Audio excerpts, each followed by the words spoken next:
What up, everybody? Welcome to Drop and Give Me 20 with Phil Risden. I am Phil Risden. We got a lot of things to talk about this week. Let's start the show.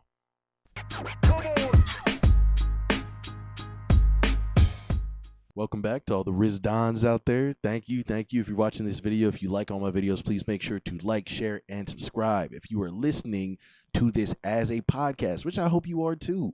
I know you love seeing my face, but I know you also love hearing my voice. If you're listening to it as a podcast, please make sure to rate and leave a nice review so I know what to do on the podcast. This is all for you. I mean, it's mostly for me, but it's also for you. You know what I mean? I want to give you guys a good show, and that's what I'm here for. It's January 23rd at 11:55 p.m.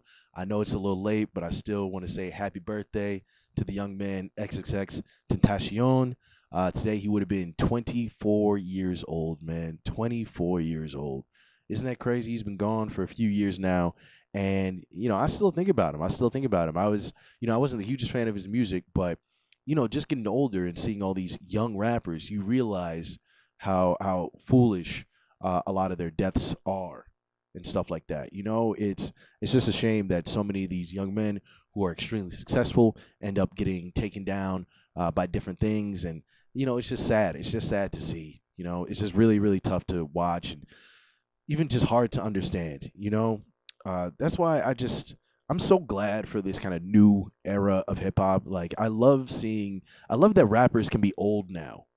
You know what I mean? I love that rappers can be old. People aren't fetishizing the youth when it comes to hip hop anymore. You have like people like Jadakiss and stuff dropping albums. Pusha T drops albums and shit. Nori has his podcast. This is all amazing stuff, man. This is all amazing stuff because I think that'll help a lot of these troubled youth who are going through these things, reaching stardom and everything and not knowing how to handle it. I think seeing these older men interact in this world, I think will give them a little bit of hope. And now there's a new generation to kind of mentor them, and also if this older generation gets to mentor the younger generation, possibly, some of their music can be changing as well, and that'll help influence the younger generation who's not successful but listens to all these people's music. Because, at the end of the day, I know we always talk about art and everything and it's just whatever, but it does have an effect on people. It does have an effect on people. So I'm so happy for old rappers. Let's clap it up for old rappers real quick. Let's clap it up for old rappers, man. Because I'll be honest with you, man. I'll be honest with you, dude. Like back in my day, I sound like an old man with a cane. Back in my day, but it's true. It's true. Back in my day, man, like people used to treat rappers almost like hot chicks. It's like as soon as they're over 30 years old, they're done. Like everybody just acts like they're done and they're not worth anything anymore, which is fucking ridiculous. Because I listen to hip hop, but I also listen to rock and roll a lot too. And that's the one thing that I always really admired about rock and roll is that these people could just be old as fuck, and new generations of kids would still be listening to them all the time. And that's something that hip hop never really had until now. Really, it's super fucked up too. I mean, bro, like back in the day, you would have young ass kids lining up, waiting hours to get tickets to see Ozzy Osbourne in a wheelchair, right? But Jay-Z pulls out his reading glasses and all of a sudden his sales take a dive. It's not cool. It's fucked up, all right? It's not all right. It's messed up, man. So I'm just glad that these people can do things now where it doesn't affect them as much. I mean, sure, the youth isn't always listening to the music, but they still do have a market. That shit is real, man. Like I said, Jadakiss, is putting out albums. Locks, I think, just put out an album a few months ago as well, man. Shit is legit, man. I love that. I love that. I think it's cool, because, I mean, a lot of these dudes still have it. I feel like, especially Jadakiss. Jadakiss is a fucking beast. I feel like Jadakiss is the rap version of a MILF. Hey, yo! Okay? Stick with me. Stick with me here. Stick with me here, people. It's true. I feel like he's the rap version of a MILF. Think about it, because everybody counts him out. A lot of young people probably don't think he has it anymore, but he's still a beast. He's still attractive to a certain crowd. And I bet if you fuck him, he makes you cookies. Bing okay? I bet he does. I bet you he makes a mean snickerdoodle. I'll tell you that right now. It's just like I love it. I think it's so great, man. I think a lot of these old rappers, they can really help a lot of these younger dudes, man, because there's so many rappers who get in trouble for such foolish things. And I think a lot of it really is that it's just a completely youth run culture. And I don't think that's by accident either. I think, there is a deeper side to it. I think the music industry sold it that way, and they perpetuated it that way as well. You know, I feel like, because truth be told, deep down, I feel like the world doesn't want to see black men evolve emotionally. That's not entertaining. I think for us as black people, it's always about, getting into fights, shootings and stuff like that. And not necessarily when I say, like, for us it's always about that. It's not that we're about that, but that's what's perpetuated through the media, through the news and everything. And that's what a lot of people that are outside of our culture want to see. That's what they fetishize about us. This, overuse of kind of machismo and all this like alpha talk and all that type of shit. But the fact of the matter is, that's just how young people are, of any race, really. You know what I mean? Of course, if you pull kids from an impoverished place and stuff like that, that have to, act as if they're crabs in a barrel, yes, they're going to have guns. Yes, they're going to get into fights. Yes, they're going to shoot each other, quite possibly, if money's involved. But if you talk to like any 16-year-old kid, when's the last time they had a fight, they're probably going to say yesterday. It's not really about black people. It's more just about the youth as a whole. You feel me? That's really what it is. And I think the music industry kind of knew that, and they knew that, negativity sells. Negativity sells. I mean, that's what we see all the fucking time on the internet, right? I go on Twitter probably like 10 times a day. I don't even post shit, bro. I don't even post shit. I'm just there to see niggas hate on other niggas. And it's a vicious cycle. All right? It's not cool, but it is addicting. I'll tell you that shit right now. It's the truth, man. Negativity sells for whatever reason, or I think a lot of people perceive negativity as selling, or it sells quicker. That's probably what it is. It sells quicker, because I think there's a lot of really positive rappers and stuff, and they also do well too. I mean, Chance the Rapper, had a really nice run where he was doing really well. I mean, Kanye, he, whether you like him or not, he is somebody that is ultimately positive in his music, where he doesn't necessarily talk down to a bunch of different people. He's not trying to perpetuate violence and stuff like that, and he never has, and he still sells and he does really well. So I think there is room for that. But the powers that be always want to act like it's not possible. But now, because motherfuckers got their own cameras and they got their own SoundCloud accounts, you can put out whatever the fuck you want, and if it's hot, it's hot, and if it's not, it's not. And that's what I love about this new generation, man. That's what I love about all this stuff. So props to all the older rappers, and props to all the young ones too, man. Just stay out there. Stay informed, stay healthy, bro. Try to have good energy around you. Try to put out positivity as much as you can, because there's some ops out here, bro. There are some goddamn ops out here. And let's just talk about it. Let's just put it out right now, bro. I don't know if any of you guys have been paying attention to this story at all, but it is a story that I very, very much want to talk about. And it is about FTN Bae finally being exposed for lying and accusing her baby's father, OTF, OTF Doodie Lo. Sorry, my bad. One of Little Durk's artists, OTF Doodie Lo, of sexually touching her son. And this is that baby's father. She accused this man of doing this. She did go to the police first, but it sounded like such a phony story. They immediately dropped the case. Then this woman goes all over IG Live like 10 different times, trying to expose him, telling everybody about him, this, that, and the third. And it always sounded fishy. It always sounded weird.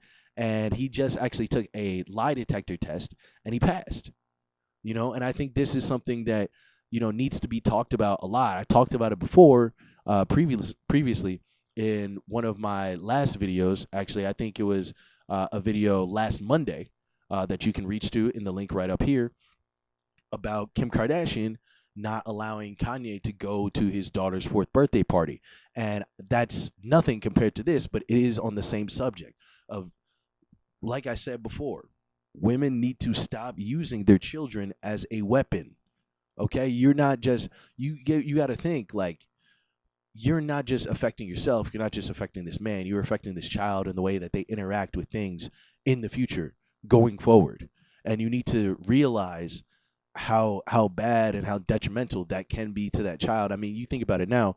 This woman tried to lie and say that Doodie Lo was touching her son, and that's possibly the most serious accusation you could ever have. I mean, bro, that's child molestation. That's worse than murder. Okay, let's just call a spade a spade. That's worse than murder. You go to jail. People have it out for you just from hearing that you even possibly did something like that.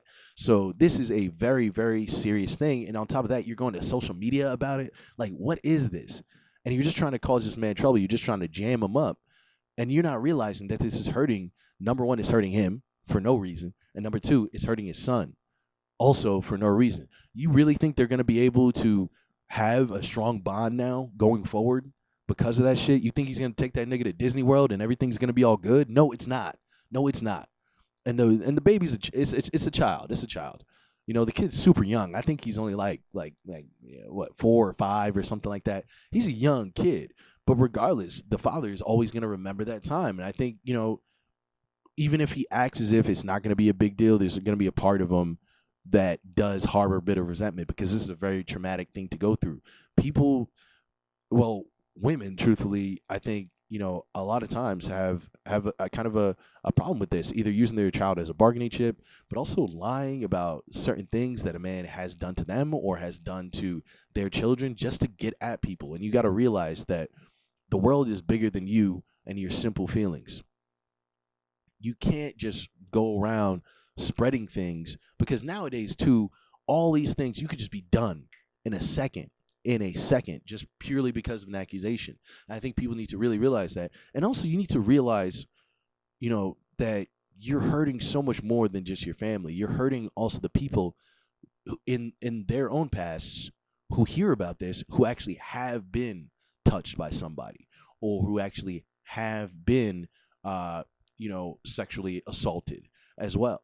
You know, this is something that can trigger a lot of people, and it's a real problem that, you know, the world does have, and that men have, quite honestly. I mean, there's a lot of dudes that are seriously terrible out there, and they need to be dealt with. But when you do things like falsely accuse people of things that they clearly did not do, now you muddy the water. And now all the deniers, all the people who are like, all the wait and see people and everything like that, this builds their case even more. And the next time that somebody legitimately has a problem, it's going to fall on deaf ears. All because of you and your selfishness. So really think about that, man. Really think about that shit. It's just, like, what is it about people when a motherfucker gets successful, everybody wants to take you down? What is that shit, man? Fuck your life. I don't life. understand why people can't just, like, live their own damn lives. Just live your own damn life. It's okay. FTN Bae, you're sexy as hell. You know, I looked up pictures because I'm trying to build a thumbnail. I'm trying to be a master thumbnail builder. I'm trying to be a sensei. By the end of the month, I've been trying to build some killer thumbnails. So I looked at a bunch of different pictures and everything. You're very good looking. It seems like you have, you know, some sort of own career of your own. I've never listened to her music or anything like that. I don't know, but she does have a little bit of ground. You know what I mean? She does seem to be doing things. So just focus on yourself. There's so many people out here who they waste all their day thinking about someone else who's not thinking about them at all. You know, just grow the fuck up. If you really want to stick it to somebody, if you really want to hurt somebody, then be successful. Be somebody who's about their shit. You know what I mean? Because obviously this guy is successful, and he's about his shit, and you're very angry about it. See how angry that makes you? Flip it on him. Don't care about him. Raise your child. Try to find a nice man if that's what you want, or not. You know, raise him alone and do your own thing. You know, be successful. Be smart. Be a role model for your son, because that's what he needs, man. You know, instead of sitting out here saying random things on IG Live, trying to get people to congratulate you and possibly, you know, getting rid of him and then trying to get a deal out of it. That's the thing about everybody nowadays, man. They want to burn one bridge, you know. They want to burn one bridge and then build 10 others. That's what this cancellation and exposing type thing really is, right? They pick one person that, you know, may have pissed them off in some way, or is just some random ass person, right? And then they try to destroy that person's character, destroy their relationship with that person, and through that get some sort of support as being a victim and build connections with other people. Half of this shit is for clout, bro. Half of this shit is for clout. The ops are really out here, man. Not every op has a gun. That's a fact, man.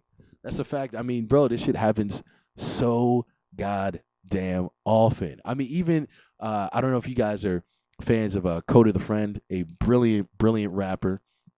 He just came out with his new album, Lyrics to Go 3. I suggest everybody listen to it. And most of the subject matter is about his ex girlfriend, who also accused him of something, blasting him all over social media and stuff like that. And you got to think about, like, yo, like if this was really serious, you probably wouldn't want to take the cops or something. Or well, that's not to say, because there's plenty of women who who feel self conscious about that, and I do understand that. But you would have took a more mature route to do what you needed to do. Okay, and that's the whole thing about all this stuff, man. It's like it's affecting so many other people. It's happening so often now.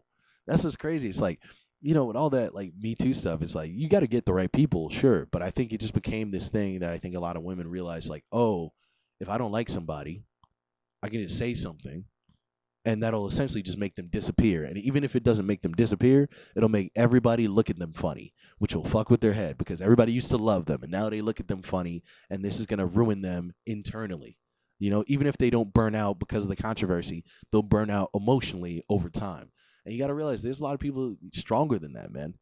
You know, it's it's a damn shame. I'll stop talking. I'll stop talking about it. But it just makes me mad. It just makes me mad, man. It just makes me so fucking mad. That being said, KOTA The Friend's brand new album, Lyrics to Go 3, is truly fucking amazing. I really loved it. If you guys have listened to any of his music before, he's very, very talented. He has a couple of different albums out. I believe one of them is called Summer House. The other one is called Photo. And he has his whole Lyrics to Go catalog 1 through 3, and you can find that all on like Apple and everything. The dude is really, really cool. A lot of people compared him to kind of like Chance the Rapper and stuff like that, kind of having a Chance the Rapper vibe. But I would say, to be completely honest with you, I would say he's kind of surpassed that. He's kind of out of that shadow, especially because Chance the Rapper, I feel like Chance has kind of been plummeting a little bit, and KOTA has definitely been rising independently, on top of it too, which is just amazing. The album, which obviously is about the problems that he had with his ex-girlfriend and their mutual toxicity and stuff, but also what she tried to do to him on the internet.